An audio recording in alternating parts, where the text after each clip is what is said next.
Have you ever wondered why intelligent, educated, and experienced people still get hacked? They understand technology. They use security tools. They believe they are careful, yet it still happens. The reason is often not weak technology. The real weakness is normal human behavior. Today, we will explore one critical topic: how hackers exploit perfectly normal human psychology. Not through advanced code, not through complex systems, but by understanding how we think, feel, and react. After this video, you will see the digital world very differently.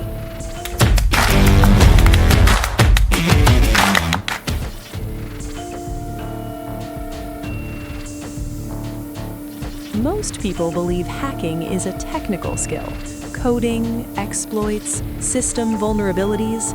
But in cybersecurity, there is a powerful concept called social engineering.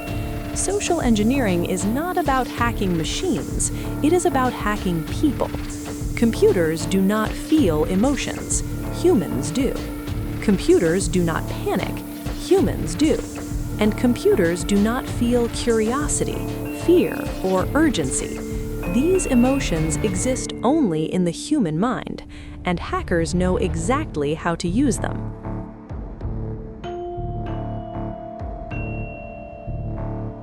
The first human behavior hackers exploit is trust. We are conditioned to trust. Official-looking emails, company logos, familiar brand names, professional language.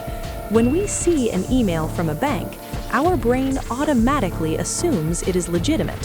Hackers understand this. They do not create suspicious messages. They create messages that feel too familiar. Clean design, polite language, professional structure. Often, phishing emails look more convincing than real ones.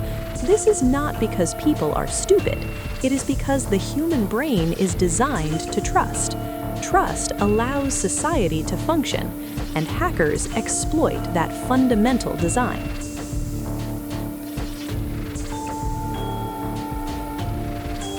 Humans are highly sensitive to loss. Losing money, losing access, losing data, losing opportunities. Hackers weaponize this fear using one technique: urgency. Messages like, "Your account will be suspended within 24 hours," or "suspicious activity detected," or "immediate action required." These messages remove time to think. Fear pushes the brain into panic mode, and panic weakens logic. In this state, people click without reading, enter data without verifying, follow instructions without questioning. Hackers do not need force, they only need fear.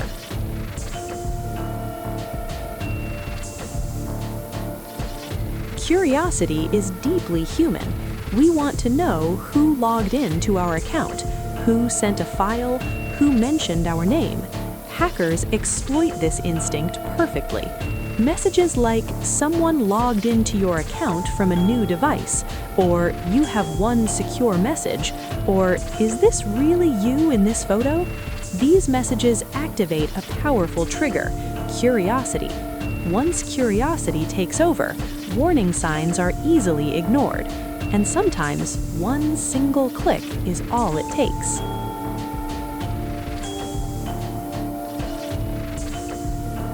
From childhood, humans are trained to obey authority: teachers, managers, institutions. Hackers use this conditioning. They impersonate IT departments, customer support, system administrators, internal staff. When someone appears authoritative, our defenses automatically lower, especially when technical language is used. Ironically, the more knowledgeable a person is, the easier they may trust something that sounds logical.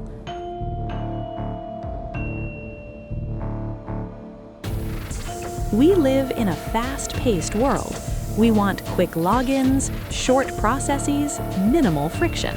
As a result, passwords are reused, security warnings are ignored, details are skipped. Hackers do not fight this behavior, they exploit it. They know we are tired, they know we are busy, and they know we rarely slow down to verify.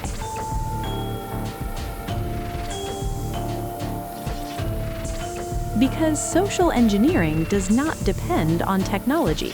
Technology evolves. Human psychology does not. As long as humans can feel fear, can feel trust, can feel curiosity, can feel urgency, social engineering will remain effective.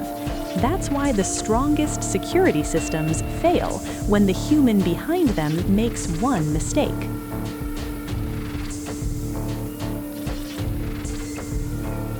The solution is not paranoia, and it's not constant fear.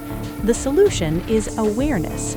Whenever you feel fear, urgency, curiosity, or pressure, ask yourself one simple question: am I reacting or am I thinking? Hackers succeed when you react.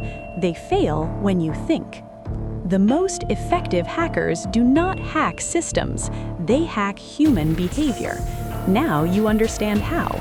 Not to make you afraid, but to make you aware. Because in the digital world, awareness is the strongest defense.